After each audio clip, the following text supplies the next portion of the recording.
Hello and welcome to Newsmakers on CHCH Podcast. I'm your host, Louie Butko, and today I'm very pleased to be joined by the leader of the Ontario Liberal Party, Crombie. Crombie was first elected as an MP in Mississauga, serving as a Liberal in Parliament for 3 years.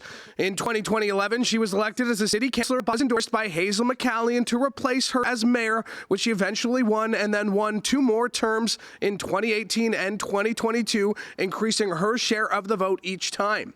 In 2023, Crombie announced her candidacy for the Ontario Liberal leadership race, and last month defeated Nathaniel Erskine-Smith, Ted Shue, and Yasir Naqvi for the right to lead the Liberals into the next provincial election in 2026. And Ms. Crombie, very pleased to be joined by you today. And we were just talking a little bit off the top that this is the first Monday in about 10 years in which you are not the mayor of Mississauga. What's that like for you? Well, I must say it's bittersweet. You know, I love my city and I love my people, but I also think I've left a very strong legacy. We've accomplished so much. You know, we've really taken Mississauga from sleepy suburb, once where we were fruit trees and farmland, to the third largest city with the second largest economy in all of Ontario, a city where the demographics have changed and we have changed, and we embrace height and density and intensification, and we're building housing and attracting new businesses. And I'm very proud of the legacy that I have left, and it's a very strong roadmap for whoever is selected after me to be mayor. Now, some people may look at your previous job and say, well, you know, the woman who served before you held that role for quite a long time. You had her blessing to run, which you did. You increased your voter total every year. You had just won in 2022. A lot of people would look at that and think, why run for the Liberals? Why leave that job? So I got to ask, Ms. Crombie, why did you want this job? Because people are hurting. And I thought if I could be the catalyst to make a difference in people's lives, I had a responsibility to do that. I still think politics is a noble profession. I gave back. I got involved to give back to people and make people's lives better. So as mayor, I think I've enriched the community and made people's lives better. And now I'm looking at Ontarians. And life isn't affordable, and this government is moving us towards private medicine and outsourcing everything, including we've just seen Service Canada, Service Ontario locations. They're not investing in our education systems, and they're climate change deniers. They don't have a plan to address the effects of climate change. And I thought if I could make a difference and I could stand up to them and change the path that the province is on, then I had a responsibility to try to do that. So yes, you're quite right. I loved Hazel McCallion. And yes, she came in to give me kind of a quasi-endorsement after the advanced polls had closed, and said that she wanted a woman in a younger generation, and that was great. And as a result, I think my margins were maybe a little bigger. And yes, I grew my popular support with each election. I think the last time was about 78% or close to it. And I'm very proud to have represented the people of Mississauga. They're always going to be near and dear to my heart. And I'll always look at Mississauga as a lens of whether what I'm doing and what I'm recommending is the right thing for the province, because if it benefits Mississaugans, it will benefit one and all across the province. Let's talk about that Liberal leadership race. You were touting the donations that came in because of that race as a party. I know $1.2 million is what you guys were celebrating at the end of the month last month. But what did you learn about yourself during that leadership campaign? What did you learn about Ontarians? And what did you learn about the job that you are now tasked to have? So let me say, with respect to Ontarians, how resilient they are, and how hardworking they are, and how they chose Ontario, many of them, as the place to raise their children because it was the land of opportunity. But that's now changing, and people are struggling. And I thought that, and I, during the leadership race, learned so much, and really listened. I listened to people in the small towns, in the rural communities, in the farming communities. And while the problems were similar everywhere, they were far more acute in the smaller towns in the northern communities. And that's what I heard. And I really honestly can't wait to go back. And for myself, I learned that having a positive vision and being a strong leader that isn't negative served me well. And I think I will always continue on that path to be that positive force, that vision that isn't negative, but provides a positive perspective and a positive change and a positive vision. And I think that's what Ontarians want. They want hope and they want a vision for positivity, and they want to know that Ontario will be affordable again, that their children will be able to purchase a home once again, that they will have access to healthcare when they need it, and that we will have a strong education system that will better prepare them and their children for the jobs of the future. You mentioned positive. There was some negative attacks on you. First, when you announced your run for leadership, the PC party immediately putting out a statement, calling you out. And then when you won the leadership, again, immediately there were PC attack ads after you. Why do you think they didn't hesitate to jump? And why do you feel like they needed to attack right away?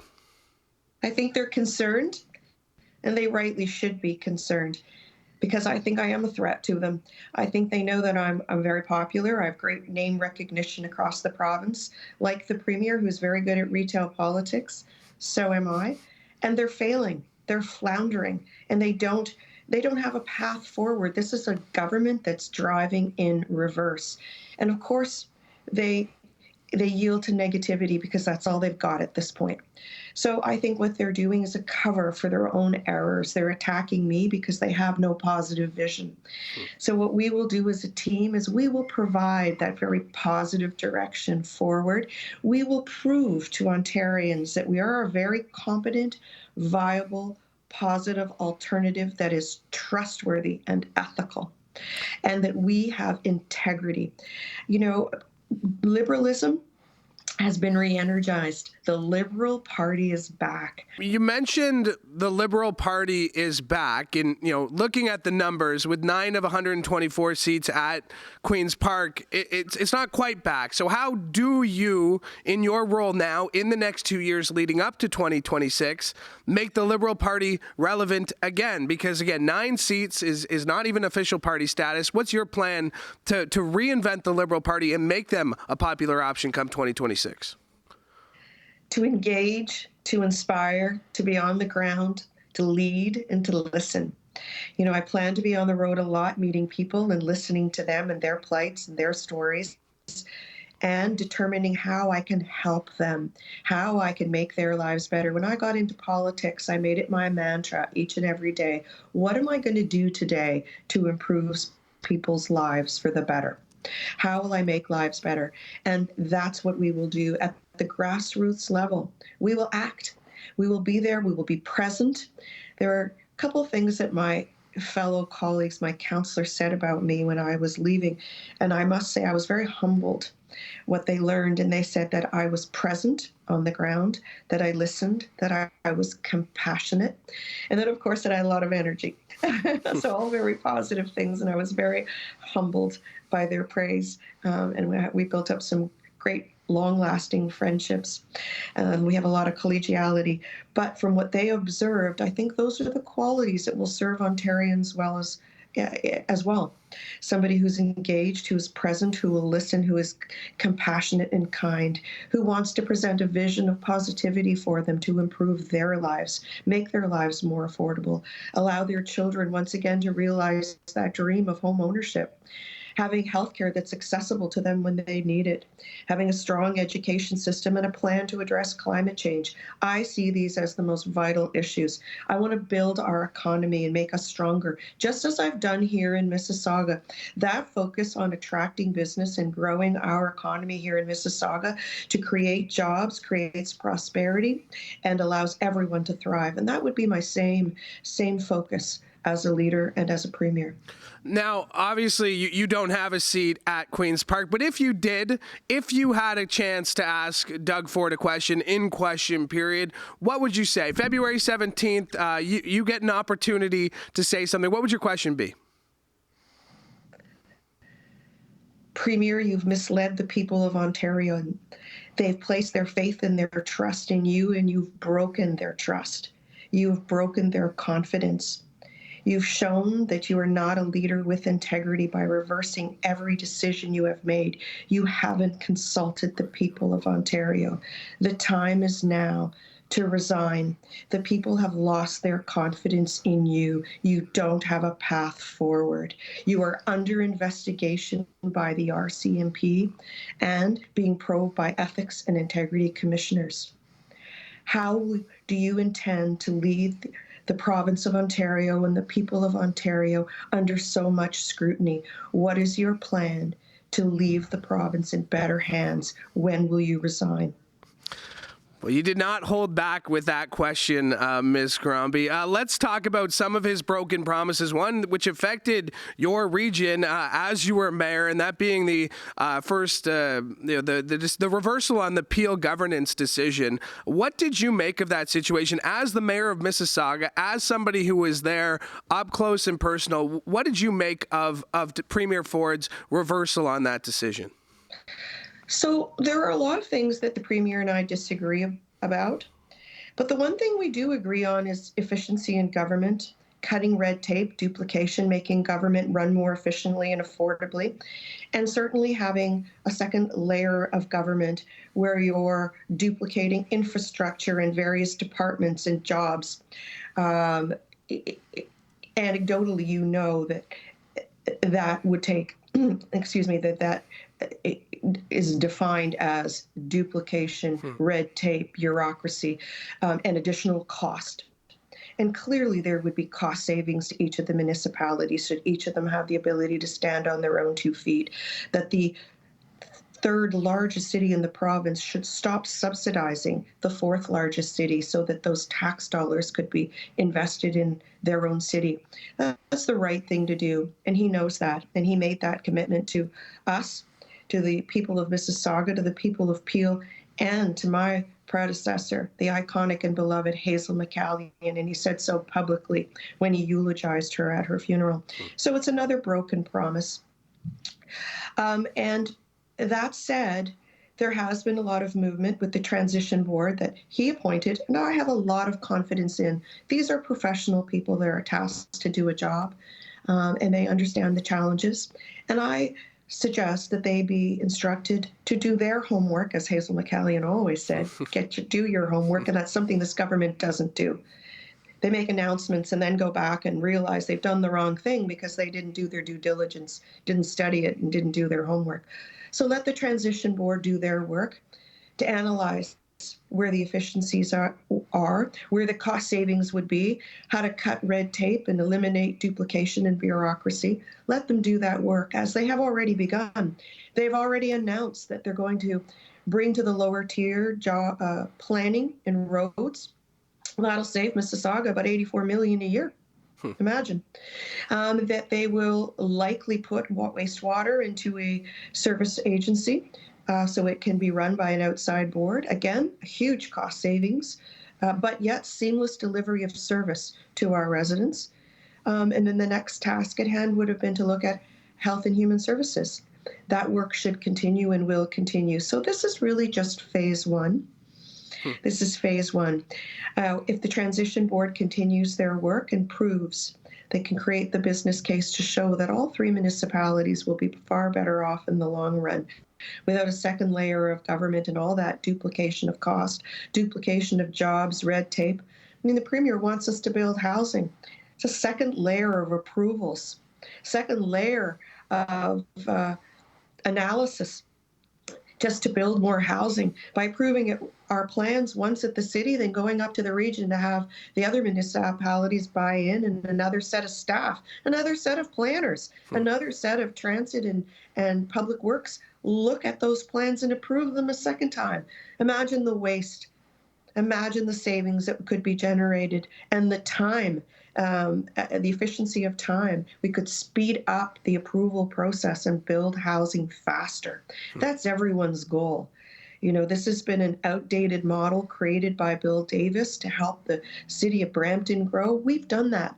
We've paid 70% of the cost for Brampton's growth up until the past 10 years, and then Brampton began to grow, and now we're paying about 60% of the costs in Mississauga to fund the region of Peel and fund their growth. And that's money that'd be better spent in our municipality, and Brampton should be investing within their own municipality to stand on their own 2 feet. So this is the right decision. Everyone will be further ahead. There will be cost savings in the long run for everyone, and there will be greater efficiencies, and we will get housing built faster. You mentioned some of the other issues. Let's jump into healthcare real quick. We've seen a number of protests. We've seen nurses take to the streets. We've taken other healthcare workers. You mentioned the healthcare struggles. We've seen emergency rooms close, including here in Niagara, overnight areas. What's the Liberal plan to get healthcare back on track? Yeah, we have a very fulsome plan. And listen, I have Dr. Adil Shamji, who was an emergency room doctor and ran hospitals and clinics, and especially in the north for many years. And we have a very comprehensive plan, but the government must invest in healthcare. Right now, they're letting the private sector have their day and open up clinics, and they're getting us used to going to private clinics, taking the best and the brightest, the doctors and nurses, and enticing them to move to private clinics where you'll have to bring your credit card rather than your OHIP card. That is money that needs to be invested in the public healthcare system to make it run more efficiently. And we need to invest in primary care team medicine. We need primary care teams, as we all spoke about during this leadership race. There's so much to be done, but people need access to better healthcare, and that means a bigger investment in our healthcare system, and that's where this government has failed. They said, vote for us and we'll eliminate hallway medicine. But at the end of the day, wait times in hallway medicine has been worsened, not improved by the Ford government.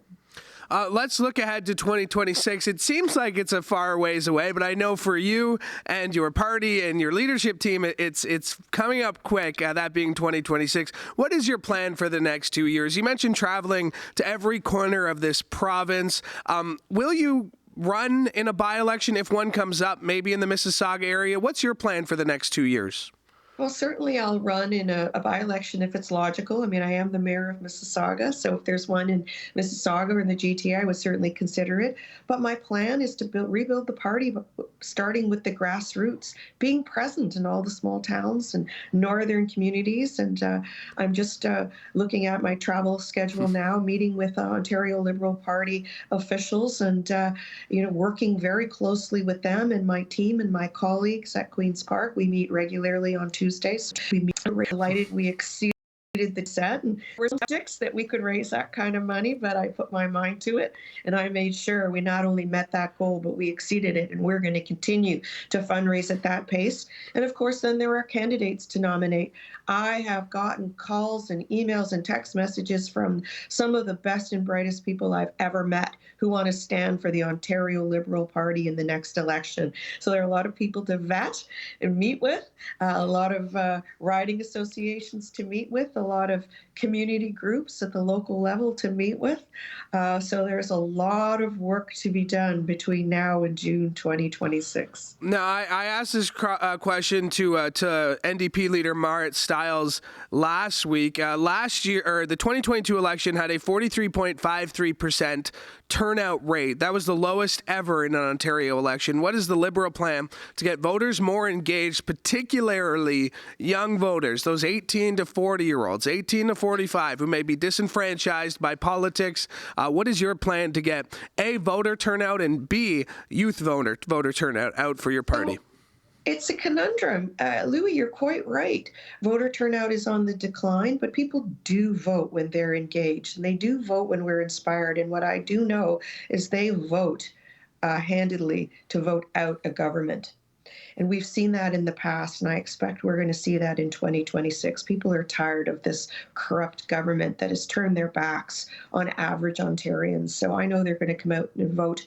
But we need to engage them with issues that matter to them, and specifically the younger voters that more typically stay at home and are not apathetic, but they don't feel that their vote matters. So we need to ensure that we speak to them about issues that matter to them and tell them that their vote does matter and they do make a difference, and a critical difference. They could be a very large voting bloc if they turned out. Right now, we know that seniors voters vote. Seniors vote and older adults vote, but we need to engage the youth. And it means speaking to them about issues that matter to them, like their careers, like their future, like the prospect of owning a home, like what the economy will look like, and to give them opportunities to grow and to thrive. So, and the one issue I know that they're all very passionate about is the defining issue for our young people, and that's climate change. And what's our plan as a Liberal government to address the effects of climate change? So those are the issues that will matter to Ontarians, and I know they'll be galvanized to come out and vote when they want to vote out a government, and I think that's what they're going to do in 2026. You worked with a young Justin Trudeau when you were an MP back in the day. Are you concerned that the low numbers of the federal Liberals will hurt the provincial party at all?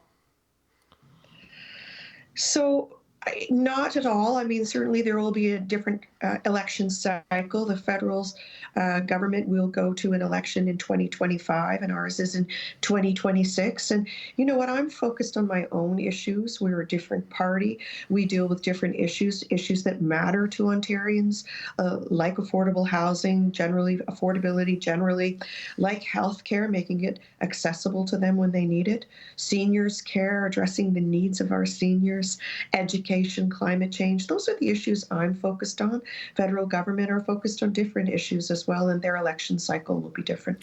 Appreciate your answer on that question, Ms. Crombie. And I appreciate the time today. As mentioned, your first day in 10 years, first work day not as mayor of Mississauga, and you spent it with us here on Newsmakers, so I'm very appreciative of that. Thank you very much, Ms. Crombie.